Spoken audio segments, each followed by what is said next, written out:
Hello guys! Hello Taurus! Welcome dito sa aking channel. Kapalaran 888. Welcome guys. Alamin natin kung anong messages, vibration, gabay, energy para to sa lahat ng Taurus friends natin na nanonood. Kung bago ka sa channel ko, please like and share guys. And subscribe. Press the notification. Okay.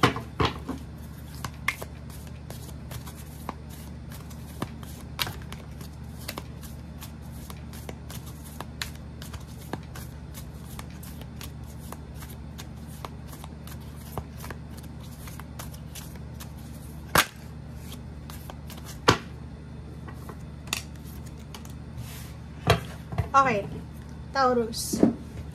Inner child and right action. Inner child and right action.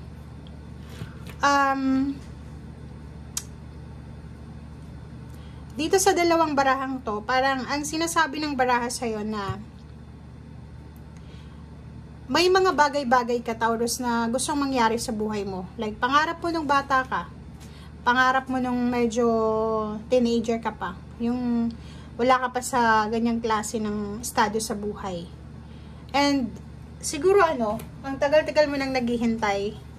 But, until now, wala pa rin. Wala pa rin fulfillment or manifestation. Ang barahang ito na right action is parang sinasabi sa'yo, Taurus, na kailangan mong tanggapin. Diba? So, wag natin na pilitin, wag natin kontrolin yung sitwasyon.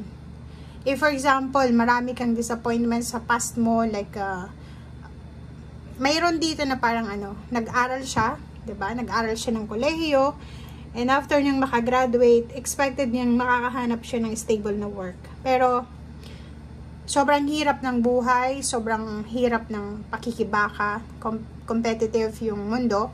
So parang ang sinasabi ng baraha sa'yo dito na disappointed ka kasi yung expectation mo ay hindi nangyari. So, yun, yung mga expectation natin na yan is kailangan natin i-let go. Kailangan natin na tanggapin kung ano yung dapat tanggapin. Kasi kung ipipilit mo yan, ikaw lang yung masasaktan talaga.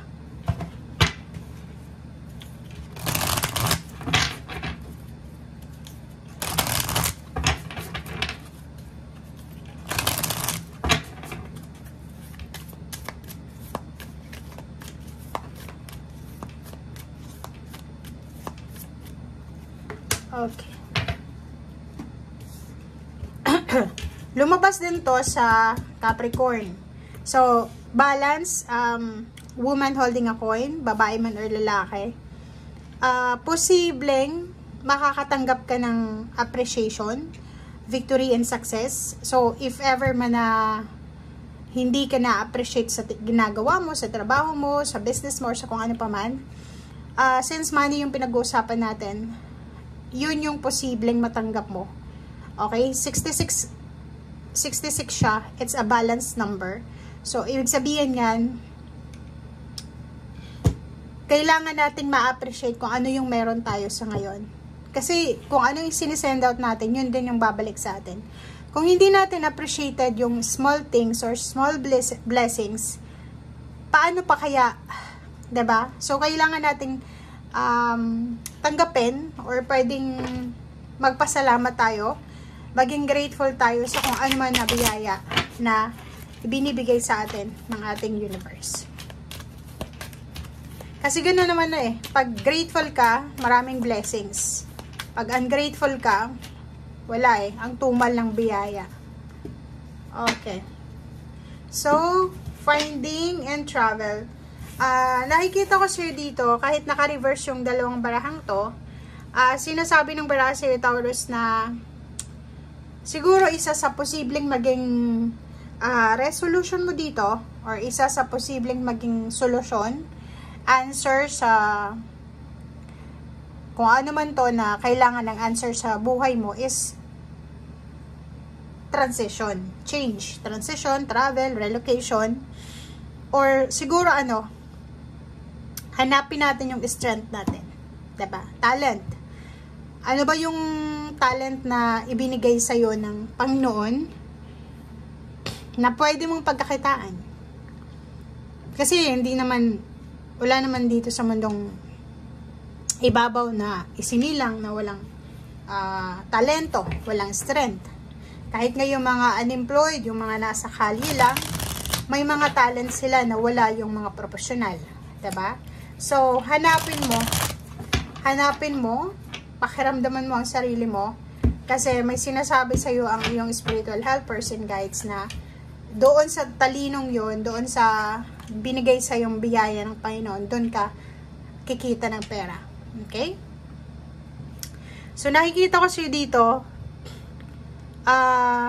posibleng ikaw ba ay breadwinner, or ikaw ba ay inaasahan ng pamilya, ng ka-relationship para sa pamilya? Parang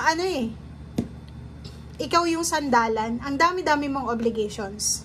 Marami din na expectation galing sa'yo, or ini-expect ng mga tao sa paligid mo. Okay, tingnan mo. Diba? Tingnan mo. Maraming naghihintay sa'yo kapamilya mo, hinihintay nila yung pag-usad mo. Hinihintay nila, Taurus, kung kailan ka yayaman, kung kailan ka mapopromote, kung kailan ka makakahanap ng trabaho. Naghihintay sila Bakit ganun? Diba? Kasi parang nakikita ko na wala naman silang ibinigay sa yung suporta. Diba? Kung makikita mo na sa 9 of Swords ka, tapos itong 6 of Pentacles, parang ganito yan. May mga tao sa paligid mo, like relatives, friends, relationship, or family, na umaasa sa'yo, pero nung time na walang-wala ka, or nung time na nagsasuffer ka, mag-isa ka lang. Pero sa success na inaabot mo, maraming gustong makisali, maraming gustong makihati. Nakakaloka to. 'Di ba? So parang ang nakikita ko sir dito, sobrang burden to. Ang lakas ng mga tawag dito.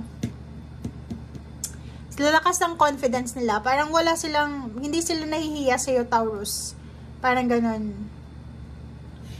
Nakakaloka to. Tingnan mo. Kasasabi ko lang. 'Di ba? So, ang dami-dami mong obligations. And if wala ka pang trabaho ngayon, gagraduate ka pa lang, naku, ang daming aasa sa'yo. Habang yung iba nagsasaya, habang itong ibang kapamilya mo na to nagpa-party, ikaw hindi ka magkaundagaga sa pagtatrabaho, sa obligations, sa duties and responsibilities. And ngayon, parang ikaw pa yung kailangan mag-provide. Pero isa lang naman yung yung gusto mong mangyari sa buhay mo is yung magkaroon ng pagbabago sa usaping financial and emotional. Wala kang supportang nakuha, pero ngayon gusto nilang makihati sa success mo. Comment down below if resonated ka. Okay, so thank you guys and see you again. Bye!